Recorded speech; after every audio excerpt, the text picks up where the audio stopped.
Thank you. Good morning, Chairman Sessions, Ranking Member Mfume, and members of the subcommittee. Thank you for the opportunity to be here today to discuss the longstanding and pervasive issue of improper payments and fraud in the federal government. Whether it involves an established program or one created to respond to an emergency, improper payments and fraud erode the public trust in government and result in hundreds of billions of dollars lost. Improper payments and fraud are two distinct concepts. They're related but not interchangeable. Simply put, improper payments are payment errors, payments that should not have been made or payments that were made in the incorrect amount.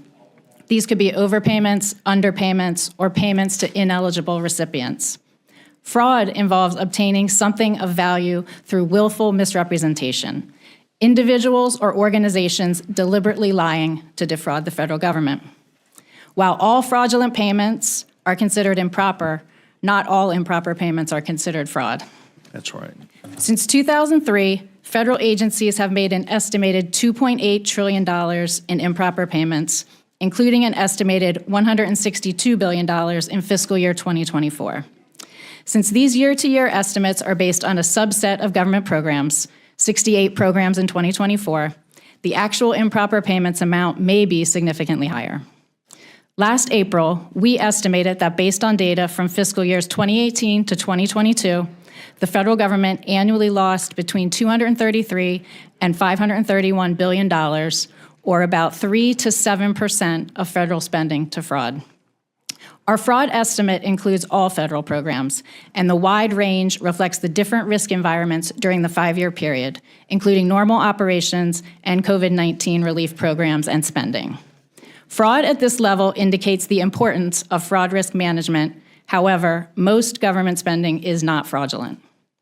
While my written statement more fully covers GAO's wide body of work in these areas, I will focus this morning on how agencies and the Congress can work to better prevent improper payments and fraud. The best way to reduce improper or fraudulent payments is to not make them. Preventive controls, as their name implies, are meant to stop improper and fraudulent payments before they occur. One key government-wide preventive control is the use of Treasury's Do Not Pay system. Do Not Pay consolidates much of the data matching agencies have done individually to flag potentially improper or fraudulent payments. Federal agencies and some state programs can and should leverage Do Not Pay to ensure program integrity. Another important action agencies can take is to assign responsibility for tackling improper payments and fraud to senior level officials. This helps establish accountability and endows those officials with the authority to lead and make change. In our March 2022 testimony before the Senate Committee on Homeland Security and Governmental Affairs, we recommended 10 actions that Congress could take to increase accountability over improper payments and fraud across the federal government. As of today, these recommendations to Congress remain unaddressed.